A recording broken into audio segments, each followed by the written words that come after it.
Lep pozdrav in dobrodošli na še enem liveu Kripto dnevno. To je live, ki ga imamo vsak dan ob 9 zjutraj na Patreonu. In če se mi želite pridružiti v živo, če to spremljate kasneje preko YouTubea, so povezave spodaj v opisu in pripetem komentarju. Poleg tega pa se priporočam tudi za kakšen všeček, seveda, če vam je to všeč, in pa da tudi algoritem dodatno priporoča drugim ljudem, da si ogledajo. Danes je ponedeljek, novi teden, 6. julij, in imamo kar zanimive novice, ki so se nabrale preko vikenda. Ta prva se tiče Ethereuma. Binance je v zadnjem tednu zabeležil enega največjih odlivov sredstev v zadnjih letih. Z borze je bilo umaknjenih približno za 1,23 milijarde dolarjev Ethereuma, hkrati pa je število dvigov Ethereuma doseglo najvišjo raven v več kot 3 letih. Analitiki menijo, da velik del uporabnikov sredstva prenaša v lastne denarnice oziroma k drugim ponudnikom, predvsem zaradi sprememb povezanih z evropsko regulativo MiCA, ki je začela veljati v polnem obsegu. Kljub temu strokovnjaki poudarjajo, da Binance za zdaj ostaja finančno stabilen, saj so sredstva uporabnikov še vedno večkratno krita z rezervami borze. Dogajanje pa kaže na vse večjo usmerjenost vlagateljev k samostojnemu hranjenju kriptovalut, kar velja za enega temeljnih načel kriptoindustrije. Tako da zelo zanimiva novica, kar se tiče Ethereuma, si ga bomo ogledali tudi v tehnični analizi, tako da če spremljate preko shortov ali preko TikToka, si le oglejte tudi celotni video, ponavadi je povezava spodaj v prvem komentarju. Naprej imamo AI balon. Vedno več opozoril je, kar se tiče tega. Vodilni predstavniki centralnih bank so na srečanju v portugalski Sintri opozorili na novo tveganje za finančni sistem. Tako imenovano agentno umetno inteligenco oziroma agentic AI. Gre za sisteme umetne inteligence, ki ne odgovarjajo več le na vprašanja uporabnikov, ampak lahko samostojno sprejemajo odločitve, izvajajo naloge in upravljajo finančne transakcije. Regulatorji opozarjajo, da bi takšni sistemi lahko pospešili nastanek finančnih balonov, povečali nestanovitnost trgov in odprli nova vrata za kibernetske napade in seveda tudi goljufije. Čeprav umetna inteligenca prinaša velike priložnosti za večjo učinkovitost finančnega sektorja, centralne banke poudarjajo, da bo razvoj moral spremljati tudi nova regulativa, saj trenutna pravila za tako napredne sisteme niso več zadostna. Trump, memecoin, a je morda kdo od vas vlagal v njega? Vem, da je bil precej priljubljen tudi tukaj v Sloveniji, no tale memecoin beleži od takrat naprej, od njegove seveda izredne rasti, odkar je bil Trump izvoljen, v bistvu beleži samo izgube. Namreč memecoin ameriškega predsednika Donalda Trumpa je povzročil velike izgube med malimi vlagatelji. Po poročilu analitičnega podjetja je skoraj 1 milijon imetnikov žetona skupaj izgubilo približno 3,8 milijarde dolarjev, kar precej, odkar je vrednost kovanca močno padla. Medtem ko je manjša skupina zgodnjih vlagateljev ustvarila visoke dobičke, je večina vstopila na trg precej pozneje, ko je bila cena že močno napihnjena. Dogodek je ponovno sprožil razpravo o tveganih memecoinov, katerih vrednost pogosto temelji predvsem na medijski pozornosti in špekulacijah, ne pa na dejanski uporabnosti projekta. Potem tukaj imamo še eno novico. Revolut, finančna aplikacija Revolut bo zaradi regulatornih zahtev prenehala podpirati stablecoin USDT za del svojih evropskih uporabnikov. No, oni so v bistvu kar malo pozni. Večina menjalnic je USDT že dala stran. Podjetje je pojasnilo, da odločitev izhaja iz novih pravil uredbe MiCA, ki za izdajatelje stablecoinov določa precej strožje pogoje poslovanja v Evropski uniji. Uporabniki bodo morali svoje sredstva pravočasno pretvoriti v druge podprte kriptovalute ali stablecoine, ki izpolnjujejo evropske zahteve. Dogodek je še en dokaz, da MiCA že neposredno vpliva na ponudbo največjih finančnih in kriptoplatform v Evropi. No in še ena pozitivna novica. Nemške banke odpirajo vrata kriptovalutam. Več večjih finančnih institucij pripravlja storitve nakupa, prodaje in hrambe digitalnih sredstev za svoje komitente, saj želijo izkoristiti večjo pravno jasnost, ki jo prinaša evropska uredba MiCA.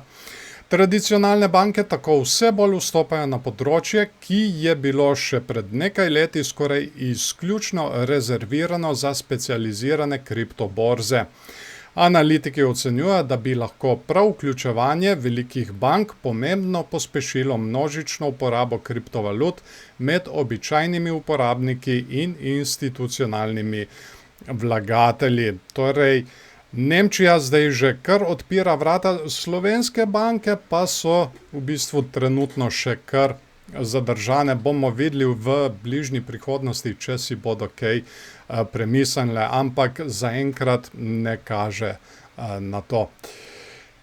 Ok, dovolj o temu, pojdimo mi počasi na tehnične analize. Naj vas še opozorim, če slučajno niste naročeni na moj YouTube kanal, se kar dejte naročiti. Tukaj imamo sveže novice vsak dan, tudi tehnične analize. Tako da kar dejte se naročiti, pa priporočam se tudi za kakšen všeček, seveda, če vam je tole všeč. Pa ne pozabite komentirati spodaj, kaj si mislite o teh novicah ali pa kaj si mislite o tehničnih analizah.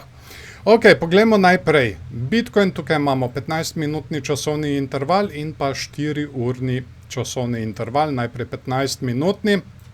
Mi smo zdaj kar precej zrasli. Na petek smo špekulirali, ali bomo mi dosegli 65.000, no zdaj nismo več kaj dosti daleč od tele tarče. Zdaj 15-minutni časovni interval, ja, nam razkriva tukaj kar en lep trend navzgor in zdaj je vprašanje, če bomo mi tole nadaljevali. Zaenkrat se nam dela tukaj skrita bikovska divergenca, ki bi lahko namigovala na nadaljevanje rasti. Tako, tukaj delamo nižje dno, kar se tiče RSI, medtem ko tukaj pri gibanju cene se trenutno dela višje dno, ampak tole dno moramo mi zdaj potrditi in bomo videli, če bomo mi res dejansko prišli do tele meje 65.000. Tukaj imamo zgoraj kar precej likvidnosti, ki je lahko še poberemo.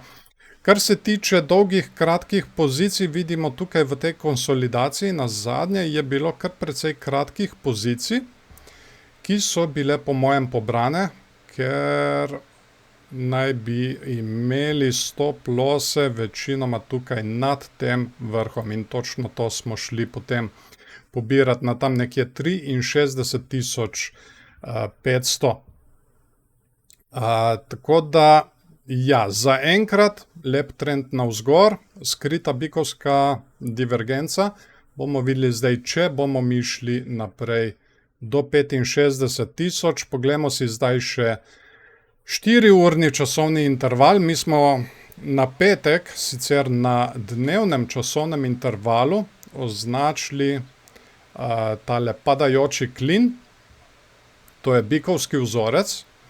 In mi smo tole njegovo zgornjo mejo smo mi zdaj prebili. In prišli smo vse do 64.000. Zdaj je vprašanje tele zgornje meje, lahko jo gremo še vedno testirati kot podporo in potem rastemo naprej gor. Večkrat se je tudi sicer zgodilo, da smo kar rasli naprej gor brez testiranja. Seveda ta glavna meja tukaj, ki bi jo lahko mi šli pobirati, je na okoli 65.000 tukaj nad tem vrhom. Kaj se dogaja še tukaj, kar se tiče RSI-ja? Ja, imamo že neko manjšo medvedjo divergenco. Tukaj imamo vrh in pa višji vrh, medtem ko RSI je pa tukaj delal vrh in pa nižji vrh. Mi lahko še vedno rastemo preko tele medvedje divergence, dosežemo 65.000 in šele potem mi naredimo kakšen večji popravek. Je pa tukaj tudi še ena možnost dvojnega dna, podobno kot pri Ethereumu, kot smo gledali nazadnje, ampak trenutno je to zdaj zelo velika špekulacija, zaradi tega, ker njegova neckline meja je na tam okoli 67.000. Mi moramo najprej doseči tole mejo, da ga mi dokončamo. Bi pa izgledal nekako tako, če ga izrišem. Torej, tukaj imamo eno dno, tukaj je njegova neckline meja, drugo dno in mi moramo zdaj doseči tukaj teh 67.000. Zaenkrat jih še nismo, tako da bom jaz tole trenutno izbrisal. Imamo pa tale padajoči klin, ki je bikovski vzorec, dokot bi mi lahko prišli s tem padajočim klinom, da vidimo. Tukaj smo imeli preboj, mi bi lahko prišli vse do 70.000, če seveda mi zdaj nadaljujemo tole rast. Poglejmo si zdaj še likvidacijska območja. Tukaj imamo trenutno naštimano na 48 ur in lahko vidimo, je kar precej stop lossov tukaj na meji 62.200 od vseh tistih, ki so stavili na rast. Tako da zaenkrat kaže, da bi mi lahko šli tole pobirati in šele potem bi lahko nadaljevali z rastjo. Poglejmo še malo odlje, naprimer dvotedenski. Ja. Tukaj je bilo ogromno ljudi, ki je stavilo na padec in vse tole smo mi zdaj pobrali. Nekaj likvidnosti je sicer še tukaj zgoraj, ampak ja, imamo točno do tam nekje 65.000, tako da je tukaj še verjetnost, da gremo naprej gor. So pa likvidnosti spodaj 61.800, 60.800 in pa tukaj spodaj 57.700. Bomo videli zdaj. Trenutno imamo tale lep trend navzgor. Če ga preobrnemo, bi mi lahko šli pobirati tele likvidnosti spodaj. Kaj smo imeli tukaj mejo 57.000. Pa poglejmo mi tole mejo. Če bi šli zdaj testirati, bi lahko prišli vse nazaj dol do 60.000. Trenutno, vsaj trenutno. Bomo videli, kako se bo tole odrazilo zdaj v bližnji prihodnosti. Ethereum je zelo zanimiv, 15-minutni časovni interval. Zdaj imamo trenutno po tej konsolidaciji, se mi gibljamo v tem vzporednem kanalu, malo cikcakamo. Bomo videli zdaj, kje ga bomo mi prebili, samo malo, da ga označim. Tukaj imamo tele vrhove, pa tale dna. Tako.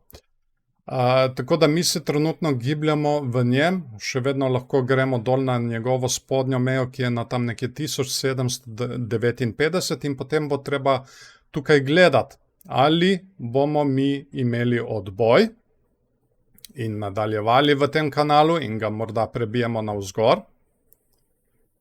Da vidimo. torej, da ga prebijemo navzgor.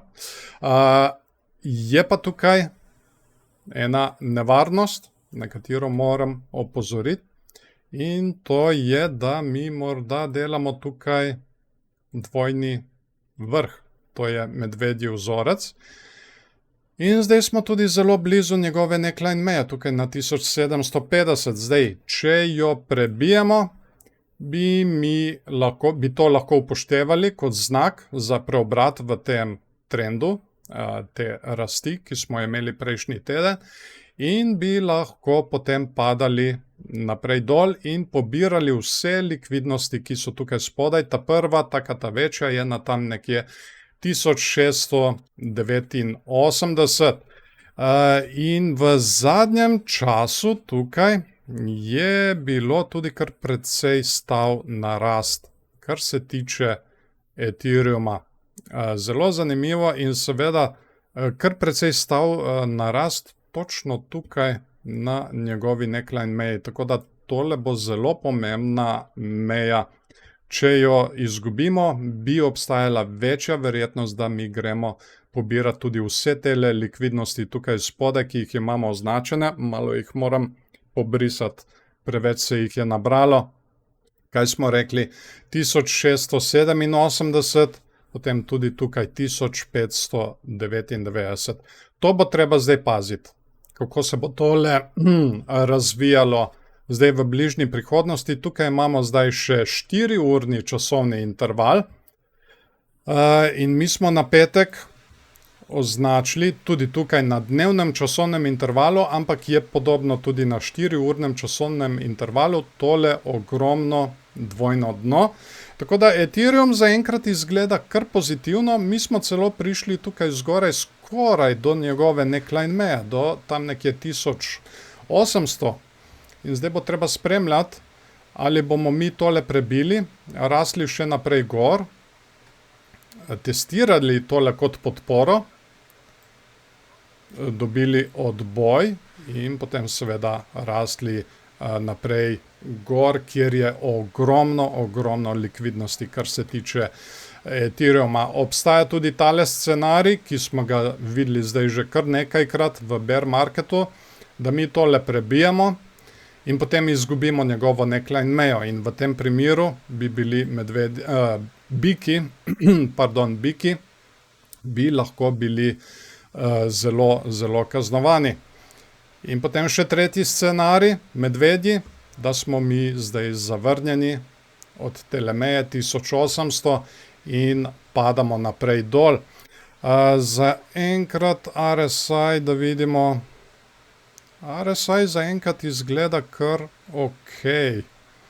Tukaj mi lahko dobimo kakšno manjšo zavrnitev in naredimo skrito bikovsko divergenco, kar bi lahko pomenilo nadaljevanje rasti.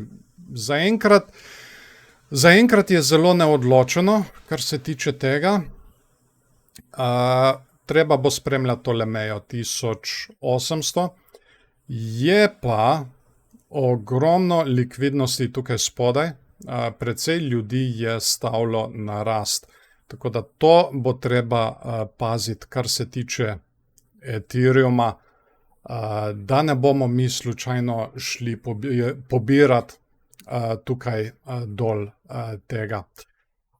Tako, to bo tudi vse za danes. Jaz upam, da vam je bilo všeč in v tem primeru se tudi priporočam za kakšen všeček.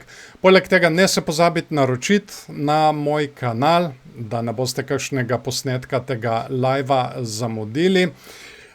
In seveda, če se mi želite pridružiti v živo, so povezave spodaj v opisu in pripetem komentarju. Tako tam mi lahko dajate tudi kakšne predloge za kriptovalute, da si jih skupaj pogledamo, za indikatorje in lahko tudi početate z mano. Tako da, če vas to zanima, povezave spodaj v opisu in pripetem komentarju. No, to pa to. Jaz vam zdaj želim en lep ponedeljek, še naprej en lep teden, ki je pred nami in se vidimo ponovno jutri zjutraj ob 9. Čau, čau.